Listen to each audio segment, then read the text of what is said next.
Hello दोस्तों, कैसे हो आप सब। बिटकॉइन एक्सपर्ट इंडिया में आप सभी का दिल से स्वागत है। और आज है हमारे साथ में दोबारा से एक खास मेहमान सीए राहुल गुप्ता जी।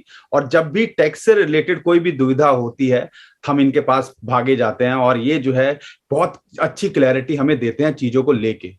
तो दोस्तों, अभी जो लेटेस्ट अपडेट निकल के आई है, हम सबको पता है टैक्स तो लगेगा। अगर आपको प्रॉफिट होगा 30% का फ्लैट टैक्स है।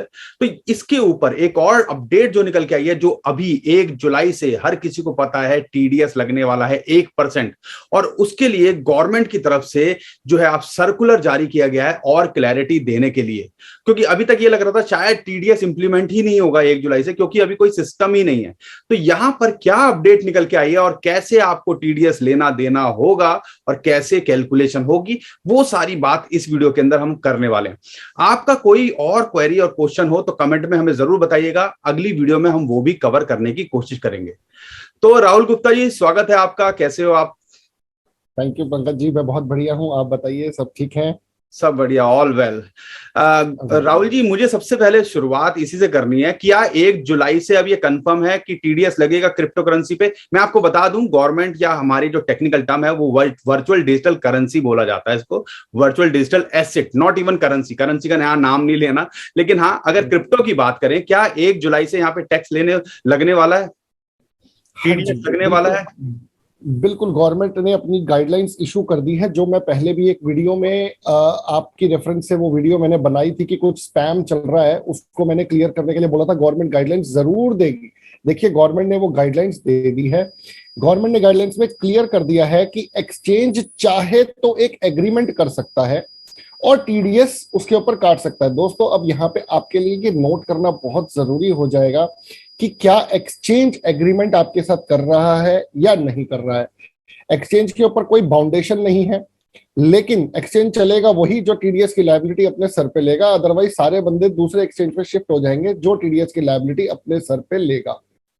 तो यानी कि एक्सचेंज पे अगर आप ट्रेड कर रहे हो तो एक्सचेंज की रिस्पॉन्सिबिलिटी बन जाती है। हर इंडिविजुअल से एक एग्रीमेंट होगा। एग्रीमेंट क्या होता है? वही होगा, except our terms and condition updated. हाँ। उस पर आपको क्लिक करना पड़ेगा, शायद वही अपडेट हो जाएगा और उसके हिसाब से। यस। अब यहाँ पे 2-3 क्वेरीज हैं। ये तो बात हुई हमने एक्सचेंजेस पे जो है 1% टैक्स जो है ऑटोमेटिकली कौन काट लेगा? एक्सचेंज।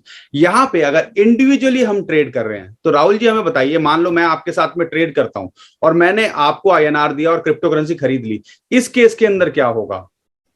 देखिए, अगर आपने पीयर टू पीयर कह रहे हैं ना आप, ये ट्रांजेक्शन एग्जैक्टली मैंने खुद अपने आप कर लिया। तो अगर आपने खुद खरीद लिया तो दोनों बंदों को टीडीएस काटना पड़ेगा खुद, क्योंकि इसमें एक्सचेंज इन्वॉल्व है ही नहीं। नहीं, यहां पर एक एक क्लैरिटी मैं चाहता हूं, क्योंकि यही कंफ्यूजन है। मान लो मैंने आईएनआर दिया तो टीडीएस क्यों काटूंगा? मैंने आपको आईएनआर दिया और आपने मुझे क्रिप्टो करेंसी दे दी, तो यानी कि मैंने आपसे खरीदा तो मुझे जो है 1% टीडीएस आपका काटना पड़ेगा, यही होगा ये ओके, आप केस। कह रहे हैं ठीक है, ठीक है। आप, मेरे को लगा कि आप क्रिप्टो एक्सचेंज कर रहे हैं, बार्टर कर रहे हैं, बट इसमें बार्टर बार्टर नहीं एक्सचेंजिंग कर रहे क्या हैं। है? अगर मान लो आईएनआर ओके, देके खरीदा तो फिर तो बायर को टीडीएस काटना है सेलर का। क्लियर हो गया, बायर को जो है टीडीएस काटना है। और मान लो अगर आप मुझे पैन कार्ड नहीं देते मेरे को काटने के तो लिए, तो 20%, तो तो 20% 20%। टीडीएस मान लो काटेगा। आपने किसी से क्रिप्टो खरीदी और वो आपको पैन कार्ड नहीं देता।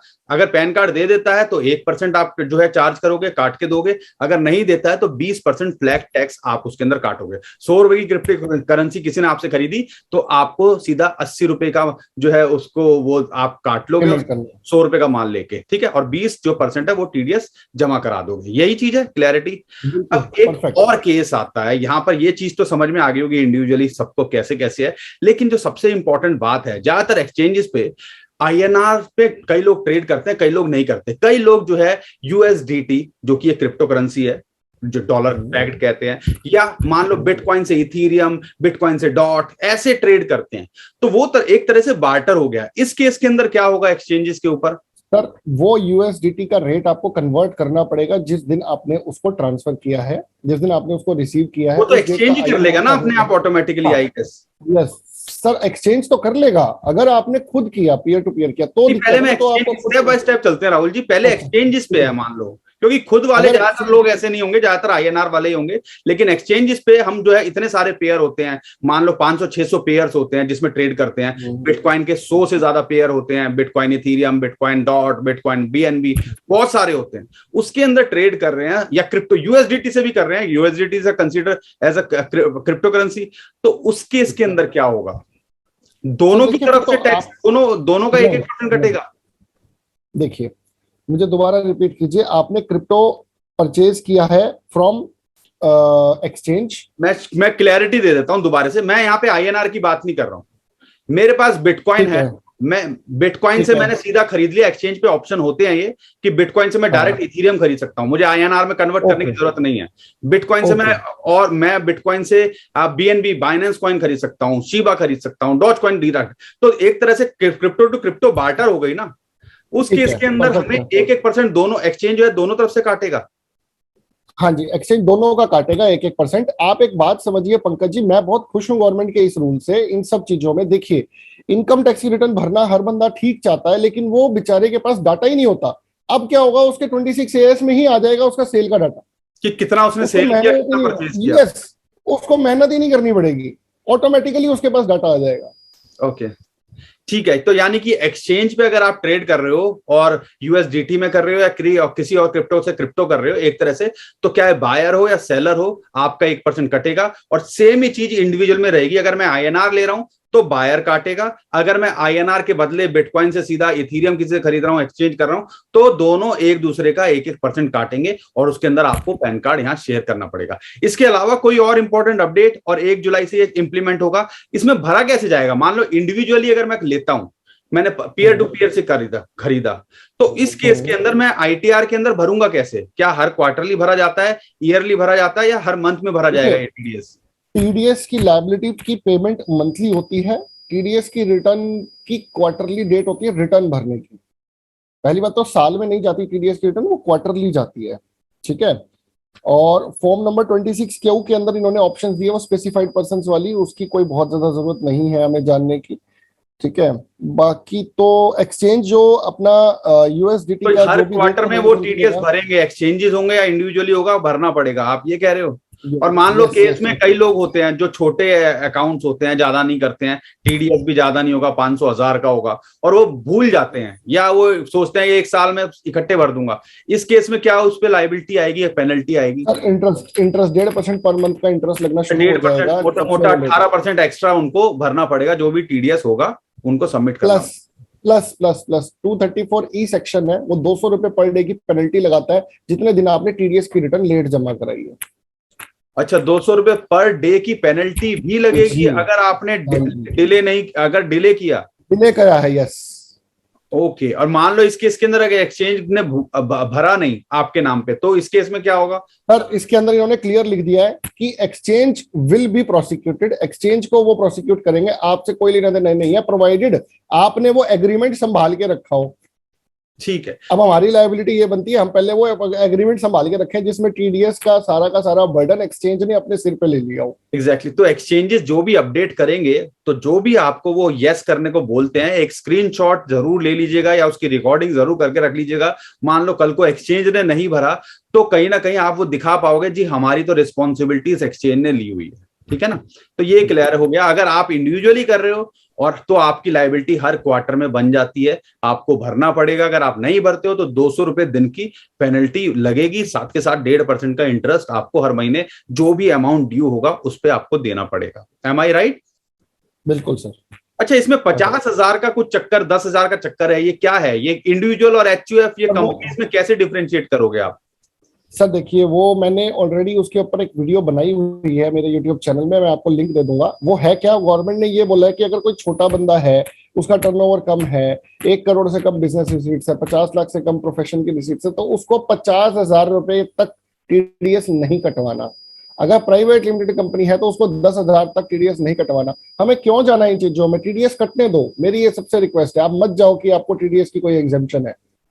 ठीक है। और एक्सचेंज देगा भी नहीं, एक्सचेंज देगा भी नहीं किसी को ये अब राहुल जी यहाँ पे चलो ये तो इंडियन एक्सचेंजेस की होगी, अब जो दायरे में आते ही नहीं इनकम टैक्स की रेंज के अंदर, जैसे इंटरनेशनल एक्सचेंजेस हो गए, तो क्या इनको यहाँ पे वो लाइसेंस लेने पड़ेंगे और उसके हिसाब से ऑपरेट करना पड़ेगा? नहीं तो उसके अंदर तो इंडिविजुअल की लाइबिलिटी हो जाएगी।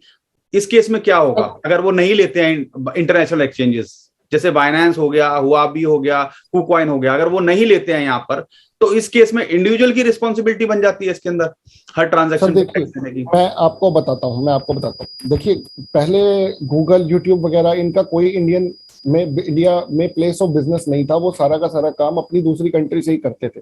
फिर गवर्नमेंट एक टैक्स लेके आई, इक्विलाइजेशन लेवी। अभी तक ये क्रिप्टो के ऊपर मुझे कुछ नहीं मिला इसके अंदर कि ये कब से एप्लीकेबल करेगी गवर्नमेंट। इक्विलाइजेशन लेवी अगर आ गई तो पर ट्रांजैक्शन अगर मैं बाइनेंस पे करता हूं तो मुझे कुछ टीडीएस बाइनेंस का काटना पड़ेगा, गवर्नमेंट उनको इंडिया में एक्सचेंज खोलने के लिए मजबूर कर देगी कि आपको इंडिया में एक्सचेंज खोलना पड़ेगा अगर आपको ट्रेड कराना है तो। नहीं तो वो सारे एक्सचेंजेस को बंद भी किया जा सकता है। ऑब्वियसली गवर्नमेंट कोई एक्शन ले सकती है। अभी फिलहाल गवर्नमेंट ने कुछ नहीं किया है। गवर्नमेंट, मेरे को ये लग रहा है कि पहले टीडीएस को सीमलेसली लगाना चाहती है कि टीडीएस अच्छे से लग जाए, फिर फॉरेन एक्सचेंजेस को पकड़ेंगे। तो यही लेटेस्ट अपडेट है, और कोई नए डेवलपमेंट जो आप शेयर करना चाहते हो? बस आईटीआर की फाइलिंग की डेट शुरू हो गई है, अपनी आईटीआर फाइल कीजिए और एक उसमें ध्यान दीजिएगा, सेल का डाटा आपको बिल्कुल परफेक्ट उठाना है। परचेज कॉस्ट अगर आपकी थोड़ी बहुत कम हो जाए कोई दिक्कत नहीं है, कम ज्यादा हो जाए चल जाएगा, लेकिन सेल का डाटा आपको बिल्कुल परफेक्ट उठाना है। डिपार्टमेंट ने सभी एक्सचेंजेस से सेल्स का डाटा मंगवाया है, उनके पास कंप्लीटली हर पैन कार्ड पे सेल्स का डाटा अवेलेबल है कि किस पैन कार्ड पे कितनी सेल हुई है क्रिप्टो। अच्छा, बस तो यानी कि, और ये कब तक है, ये हमारे को कितना टाइम स्पेन मिलता है आईटीआर भरने का?